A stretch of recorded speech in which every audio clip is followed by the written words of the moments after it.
Binitiwan ko ang baba nito at lumungay-ngay iyon. Tumawa ako na parang demonyo para pandagdag thrill sa mga manonood ng video. Matapos ang pagpapahirap ko rito ay iniligpit ko na ang mga gamit na dala ko. Nilinis ko rin ang mga ginamit ko.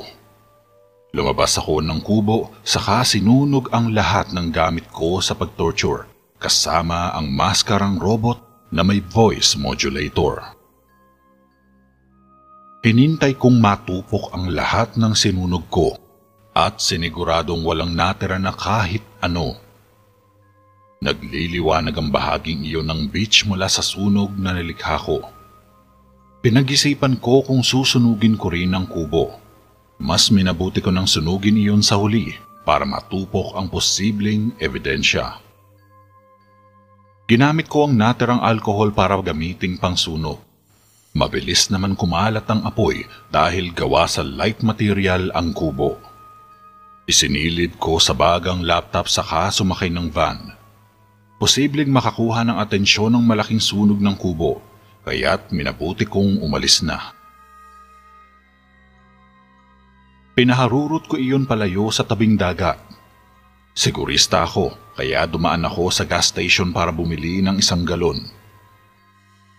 Bumalik ako malapit sa kanto ni na Vanessa kung saan ko iniwan ang van saka sinilyaban iyon.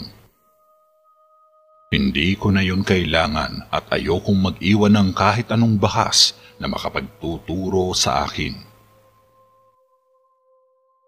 Pagkatapos ko silyaban iyon, ay bumalik na ako sa pagroronda. Madaling araw na kaya hindi ako sigurado kung hinanap ako ng papa ni Vanessa, kaya sumama ako sa ibang grupo. Pasimple akong nakihalo sa ibang pangkat na nakita ko para gawing alibay. Magliliwanag na nang bumalik ako sa bahay ni na Vanessa. Sakto na naroon sa sala ang mag-anak at nag-aalala sa akin. Ipinaliwanag kong naligaw ako sa kakahuyan kaya't nagpaikot-ikot ako ng matagal. Mabuti na lang at nakita ko ang ibang grupo na nagroronda kaya nakalabas ako ng kakahuyan at sa kanila na sumama sa pag-iikot. Naniwala naman ng pamilya ni Vanessa at ipinagpapahinga na ako. Tinungo ko na ang silid, hindi para magpahinga, kundi para i-edit ang video na ipapalabas ko sa Pay for Pain. Sigurado ako maaalarma ang makapapanood na kamag-anak at kaibigan ni Ariel. Maglalagay ako ng babala sa dulo ng video na isusunod ko ang iba pang mapang-abusong website. Nang matapos ako sa pag-e-edit ay in-upload ko na ang video at nakaset na mapapublish ng eksaktong 12:00 ng tanghali.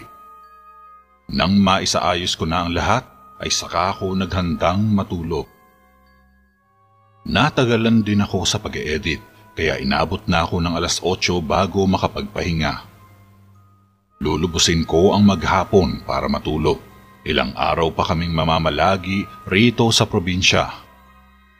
Para makakuha ng lead kung sino ang iba pang nangunguha ng kababaihan bukod sa sindikato ng Pay for Pain na nasukol ko.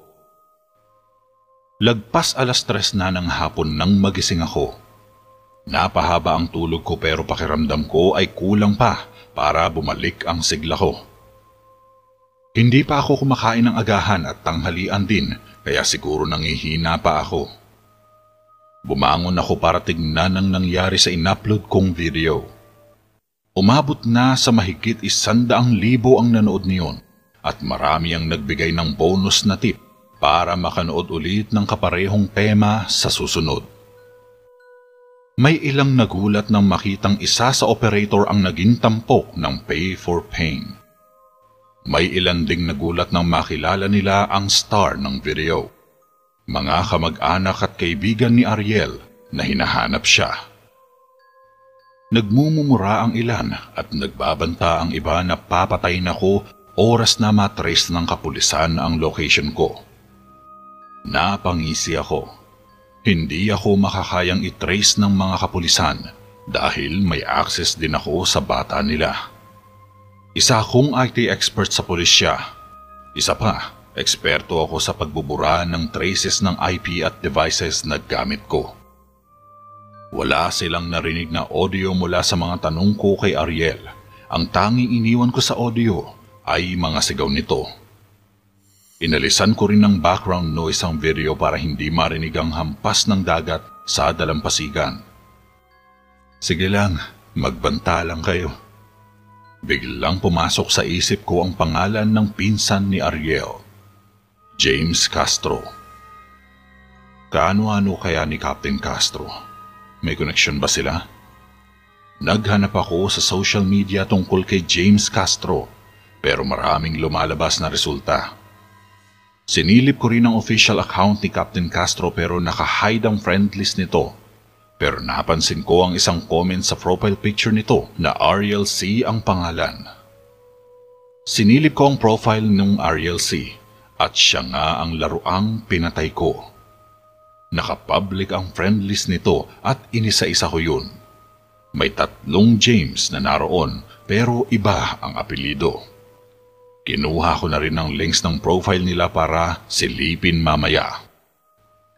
Nagpatuloy ako sa paghahanap ng pwedeng maging clue kung nasaan ang account ni James Castro.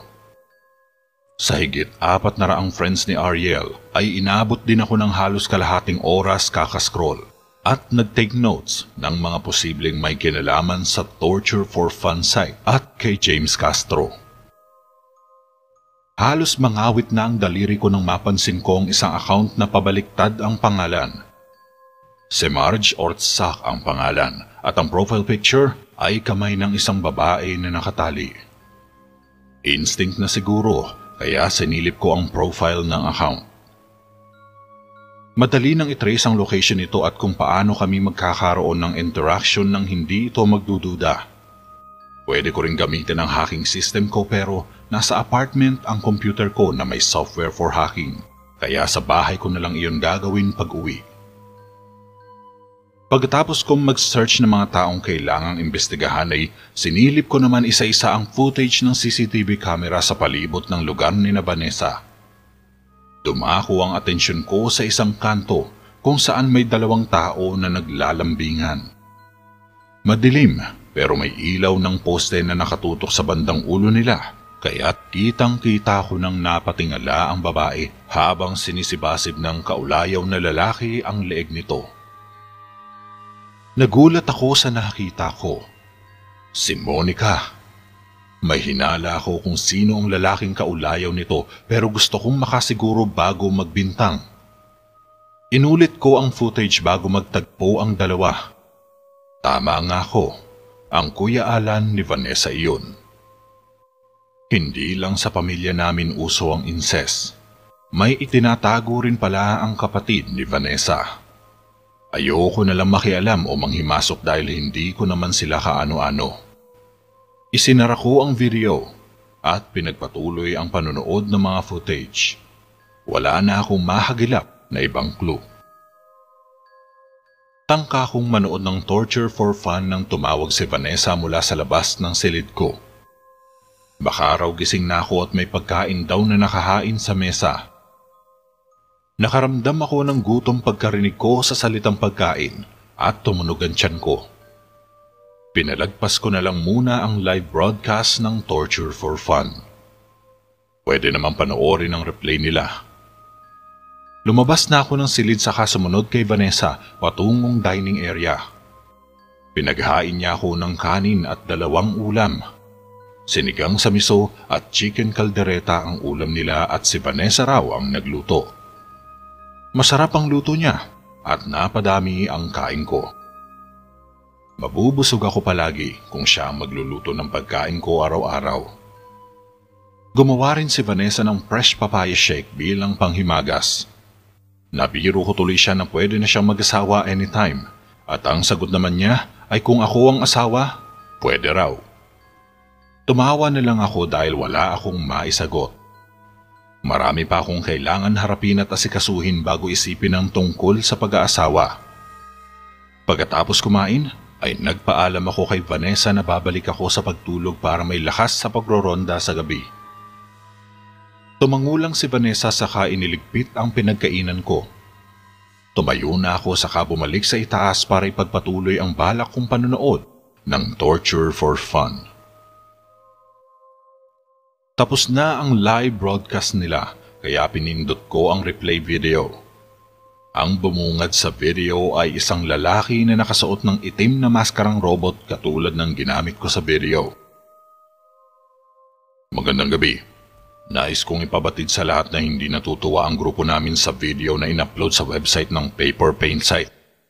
Ang aming grupo ay naalarma sa babala na nasa dulo ng video, pero hindi kami natatakot. Pinahamon ka namin kung sino ka man na magpakita kung talagang matapang ka. Ganito ang mangyayari sa iyo, oras na magharap tayo. Tumalikod ito at lumakad patungo sa isang lalaking estudyante na nakaupo sa silya na may armrest katulad sa mga eskwelahan. Doon ko napagtanto na isang classroom ang lokasyon nila ngayon nang mahagip ng kamera ang blackboard. May piring ang estudyante at may takip ng plasater ang bibig nito. Hindi pa ako nakakapag-adjust sa pagkakaupo ko nang biglang may lumapit na isa pang lalaki at hinambalos nito ng hawak-hawak na 2x2 ang ulo ng estudyante. Ilang hataw ang tumama sa ulo nito kaya halos sumargo ang ulo sa paligid. Lungay-ngay ang ulo ng estudyante at sigurado akong wala ng buhay iyon. Nakita mo, kaya maganda ka na rin. Hindi lang ikaw ang may kayang maganap sa mga website na tulad nito. Kaya ka naming hanapin. Tumawa ito ng pagkalakas-lakas. Kumawala ang nakakalokong ngiti sa mga labi nito. Bring it on. Iyon ang nasabi ko. Hinahamon ba niya ako sa pagalingan ng pangahak at pagtrace o baka sa paraan ng pagpatay? Hindi ako umuurong sa ganyan. Nag-init ang tainga ko. Gusto kong simulan ng pagbirada sa Torture for Fun pero wala rito ang equipment ko. Mas magagamit ko rin ang systems ng kapulisan sa paghahanap sa mga CCTV nang hindi na paghihinalaan. Mas okay na rin magpalamig muna bago gumawa ng hakbang. Maghintay ka lang. Tinapos ko na ang panonood saka ko isinara ang laptop. Matutulog na muna ako para may lakas mamayang gabi. Kailangan kong pangatawan ang pagroronda hanggang sa huling araw na pamamalagi sa mga magulang ni Vanessa. Kinagabihan ay naghanda ulit kami para sa pagroronda. Kasama si Mang Pancho at Kuya Alan, hinanda namin ang mga gamit na maaaring magamit sa pagtugis sa aswang na baboy ramo. Dala pa rin namin ang mga latigo at water gun na may lamang pangontra sa mga aswang. Nagdagdag si Kuya Alan ng bawang na pinagdugtong-dugtong para maging kwintas, saka isinuot iyon. Alam ko na ang aswang na nakaengkwentro namin ay naririto pa rin sa lugar ni Vanessa. Nagtatago sa anyong baboy ramo at itinatago ang kanyang tunay na pagkakakilanlan. Hindi madali ang paghahanap sa ganong uri ng nilalang, pero gusto kong mahuli iyon dahil marami akong katanungan. Katanungan tungkol sa mga aswang at tungkol kay Freya. Iniisip ko rin kung isa ba ang baboy ramo at iyong nakuhanan ng CCTV o magkaiba sila. Mas hindi ko lubos maisip na posibleng maraming aswang sa paligid at nagmamasid lang. Napahigpit ang hawak ko sa water gun. Pagkatapos mag-ayos ng mga gamit ay tinungo na namin ng barangay hall para makadalo sa pagpupulong at bumuo ng grupo sa pag-iikot. May ilang kasamahan ang bumili rin ng water gun at naghalo ng holy water at bawang. Sila yung mga ayaw maniwala na ordinaryong baboy ramo lang ang nakaengkwentro namin noong nakaraang gabi.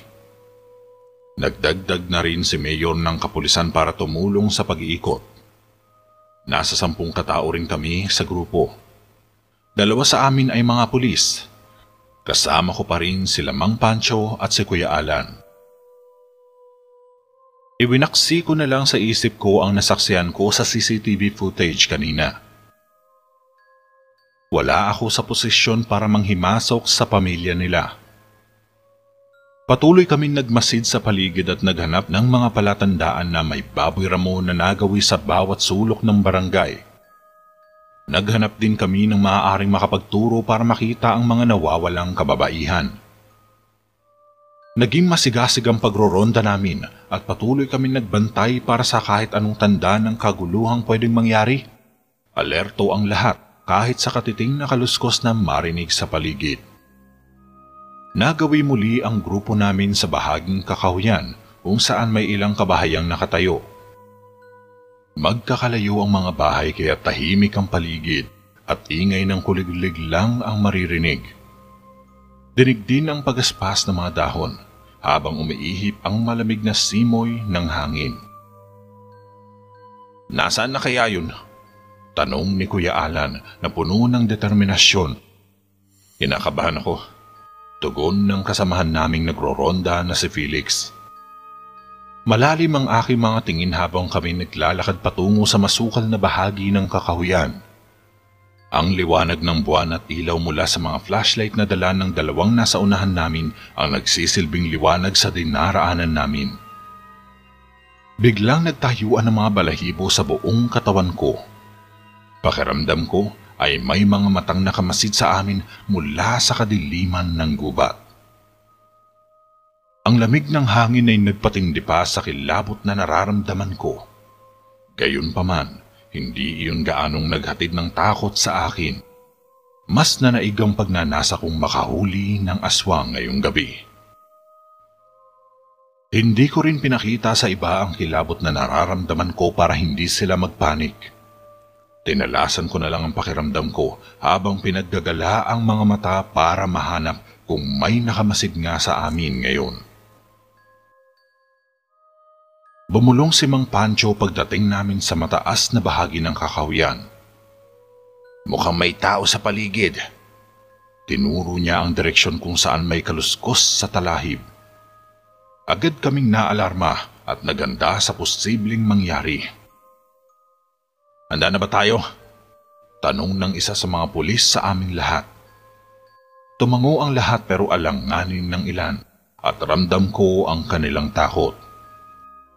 Karamihan sa mga kasama namin ay naniniwalang aswang ang baboy ramo na gumagala sa lugar namin.